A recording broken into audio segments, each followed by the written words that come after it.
What's going on, guys? If you don't know already, my name is Carl and I am a part-time reseller on eBay. So in today's video, what we're going to do is we're going to go over custom SKUs and how I organize my stock room as well.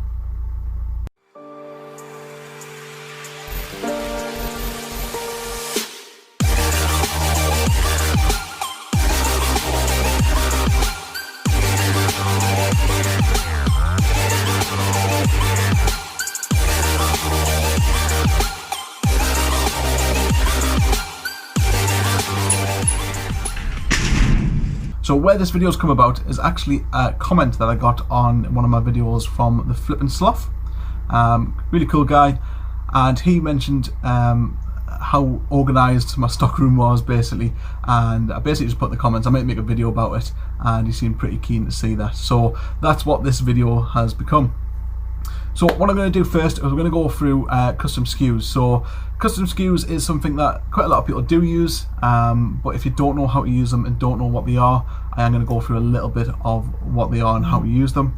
So what I'm going to do first is I'm going to go over how you add a custom SKU and also where to put it in, also on either a laptop or a computer, and also a mobile as well, just so you know what exactly you're doing.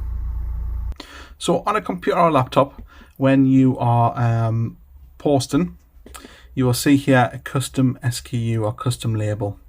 Now basically what that is this is something that only you will see, and it's a place where you can put a location. So if you have quite a lot of stock, what you can do is you can label everything so that you put it in specific places so you know exactly where it is when you come to get it. So this is how you add it in here. So obviously what you would do is you would go into the part here, the little enter box, I don't know how to describe it, I do apologise, and then you would type in whatever you need. So I am going to show some examples of what I do in just a second, but I thought I would show you how to add them in first. So this is obviously in a laptop, so you've got your title, which I'll just put la la la, subtitle if you need be, but you do get charged, and then your custom SKU, custom SKU, custom label, whichever one you want to call it, and then obviously your categories. So this part here, as I say, this is only something you would see once the order comes through, or if you need to get that at some point. Now when it comes to the mobile, let's try and focus this. It is in a slightly different location, so it would be in item specifics and then all the way at the bottom, custom SKU. So obviously what you would do is put in all your bits that you need in there, and then in the bottom, custom SKU, and then again just pop in there what you want to put in. So let's go on to a couple of examples of exactly what I do and how I organise my stock room.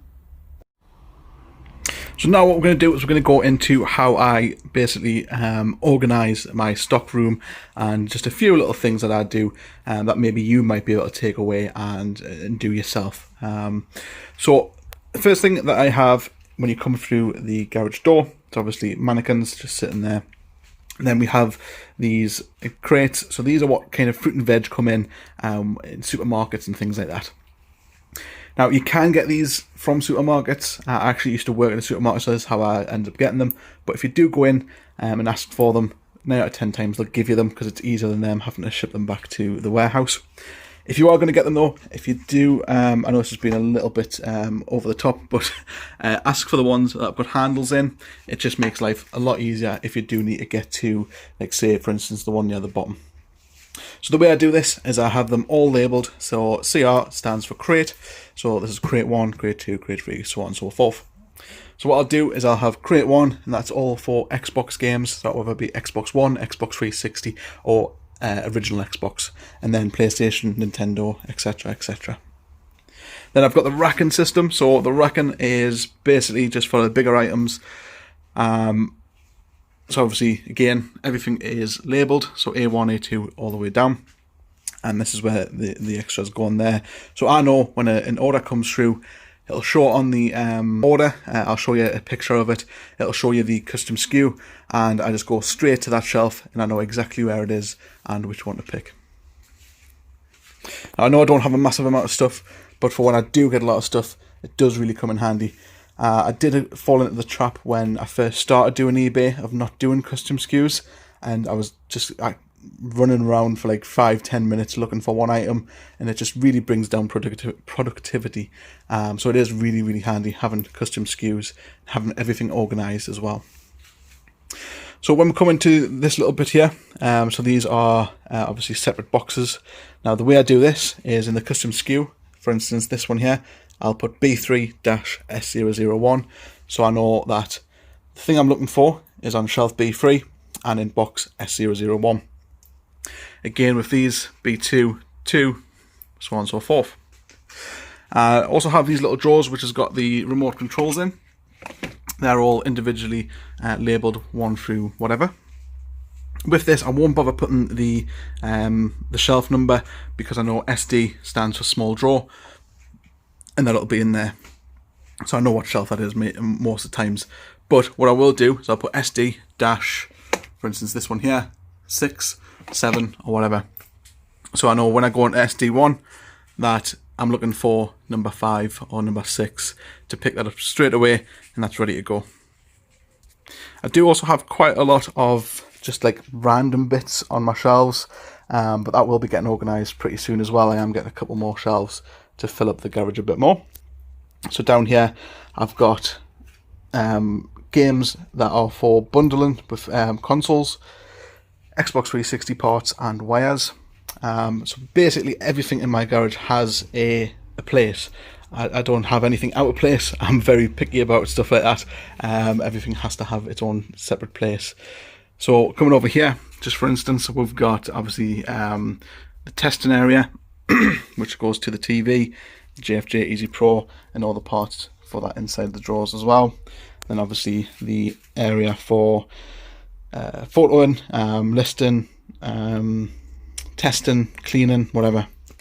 I then have, again, all organised, so anything like screwdrivers, toothbrushes for cleaning, paint. This is like a paintbrush for, it's really good for getting dust off things that you can't get to, so it's a really good little tip there. Get yourself a little paintbrush, and it's really, really handy if you're getting into them little bits that you can't get to. I actually seen a little video on somewhere getting a UV light for certain shoes. Apparently it shows up with a fake or not. I've never tried it yet, but if I do, I'll do a video about it.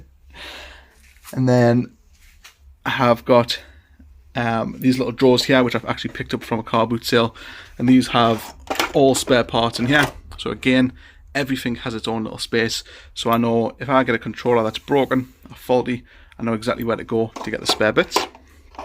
And then obviously AA batteries, AAA batteries, and other batteries as well if I am testing things.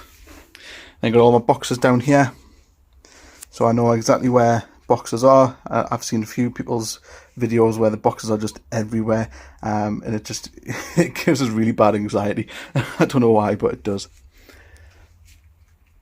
And then I have def pile here. So one of my plans very soon is to get, as I said, another rack here. And what I'll be doing is putting all the bits that isn't stock on there. So I've got things like these ones here. I've got boxes up there as well, which I don't really want to put over there because they're basically like second-hand boxes in a way. These are brand new boxes and they're much smaller as well. Probably end up losing them. So what I want to do is get another rack from over here. That's where the def pile go, and also all little bits that aren't stock basically. Then we have clothes. So again, everything is labelled, so it's box free, and then every individual bit of clothing has a number on it. So that would be, for instance, box 3-02. So yeah, as I say, I like to have everything well organised, and as I say, it does help productivity massively. When you come to picking, say, like 10 or 15 orders that you've had over the weekend, rather than you try to remember where you've put something, you know exactly where it is as soon as that order comes through. So it is really, really worth doing, and I hope you do pick some things up from this video as well. So I hope you did take away something from that. Obviously, as I say, there is a lot of people that already know what to do with custom SKUs and custom labels, but for people who don't, it is something really, really handy to have, especially if you do have a lot of stuff. And as I said in the video when I was showing you around, it is worth doing it from the start, because once you do start building up a pile and a pile of stuff, you then start to lose things and misplace things, etc, etc. So taking that extra 2 seconds just to add a quick custom label really helps productivity and helps picking orders and things like that.